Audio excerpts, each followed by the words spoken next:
Ganda pa nito. Pipinturahan lang to, tapos pwede na ulit gamitin. Oh. So ayun mga boss, for today's video nga pala ay ire-restore natin itong lumang lagayan ng sapatos at tsinelas. Una ko nga palang ginawa dito ay kinutkot ko itong mga kalawang at mga luma niyang pintura. Para maganda ang pagkakalapat ng panibagong pinturang ilalagay natin. Sayang naman kasi to hindi na napapakinabangan, nakatambak na lang dito. Kaya imbis na mabulok palalo ay atin itong ire-restore para mapakinabangan.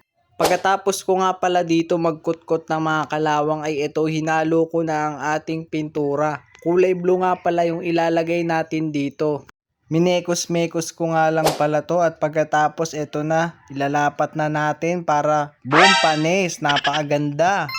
Ito nga palang pinturang gamit ko dito ay tira lamang doon sa ginamit kong pampintura sa aming food cart. Marami pa namang sobra kaya ito pakinabangan natin sa ibang bagay.